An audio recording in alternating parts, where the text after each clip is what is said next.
अस्सलामु अलैकुम।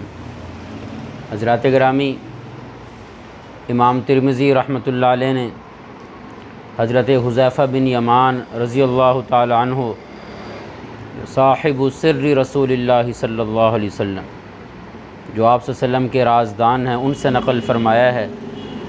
वो कहते हैं कि एक दिन इशा की नमाज़ के बाद आप सल्लल्लाहु अलैहि वसल्लम रास्ते में चले तो मैं पीछे पीछे हो लिया।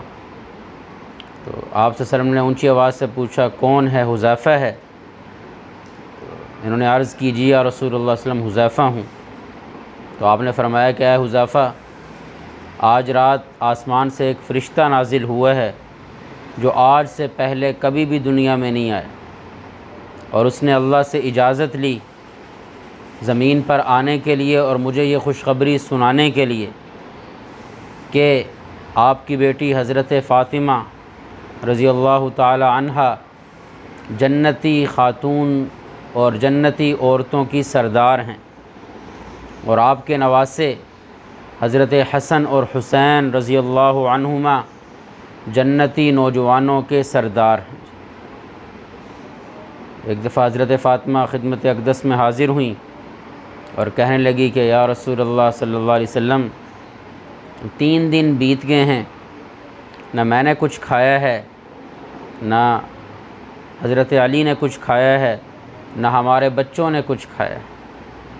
जब आप सल्लल्लाहु अलैहि वसल्लम ने यह सुना तो तड़प कर रह गए और ऐसे हाथ उठाए कि या अल्लाह, मेरी बेटी फ़ातिमा के लिए वही कुछ नाजिल फ़रमा जो मरियम बिन्त इमरान के लिए तो नाजिल फ़रमाया करता था। और फिर बेटी से फ़रमाया कि अंदर जाओ हुजरे में और रुकू की हालत में अल्लाह से मुनाजात करो, मांगो अल्लाह से।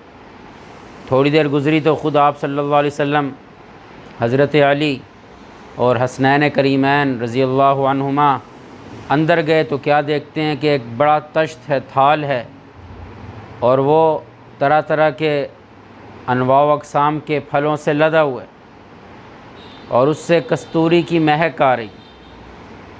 फिर आपने फरमाया कि या फ़ातिमा, ए अली, ए मेरे नवासो, खाओ इससे, ये अल्लाह की जानिब से तुम्हारे लिए इनाम है, नेमत है।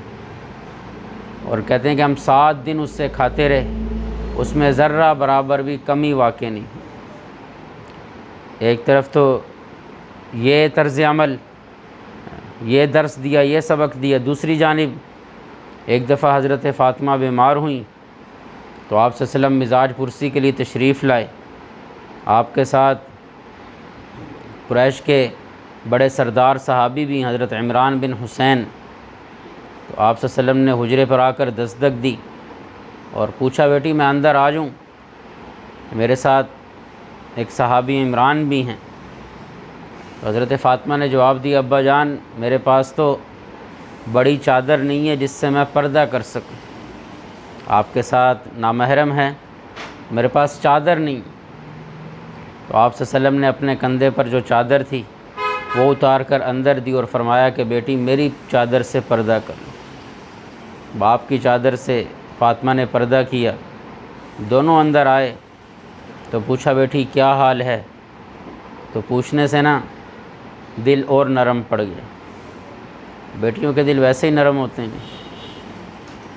तो बर्दाश्त नहीं हुआ, रहा नहीं गया और ज़ारो क़ितार रोने लगी और कहने लगी, अब्बा जान, पहले भूख थी, अब बीमारी भी आ गई, ना भूख के लिए खाना है और ना बीमारी के लिए दवा है। जब बेटी की ज़ुबान से ये सुना तो आप सल्लम भी ज़ारो क़ितार रोने लगे, रो रहे, सब्र नहीं हुआ। बेटी के इस दर्द ने तड़पा के रख दी। ताइफ़ के पत्थर खा के नहीं रोए। ग़ज़वा उहद में दंदान मुबारक शहीद हैं, लोहे का जो खोद है उसकी कड़ियाँ जो है वो सर मुबारक में घुस गई हैं, लेकिन रोए नहीं। बड़ी से बड़ी तकलीफ़ पर नहीं रोए, लेकिन बेटी की तकलीफ़ ने तड़पा दी। और फिर ऐसे गले लगा और फरमाया कि फ़ातिमा, वल्लज़ी बअस अबाकी बिलहक़ मा ज़ुक़्तु मिन सलासति अय्यामिन ज़वाक़ा, मेरी बेटी सब्र कर, हव्विनी अलैक, सब्र कर। उस ज़ात की कसम जिसने तेरे बाप को सल्लल्लाहु अलैहि वसल्लम को नबी बनाकर भेजा है, आज 3 दिन बीत गए हैं, मैंने भी एक नवाला नहीं चखा है। औलाद की तरबियत दोनों तरह की, अता करके भी शुक्र के लिए और ना देकर भी सब्र की तलक़ीन करके। इसलिए उलमा कहते हैं कि आप जितने भी नाज़ो नियाम में हैं औलाद की परवरिश इस अंदाज से करें कि उनकी बाज़ जायज़ ज़रूरियात को भी रोकें ताकि उनको सब्र करना है। अल्लाह ताला अमल करने की तौफ़ीक़ अता।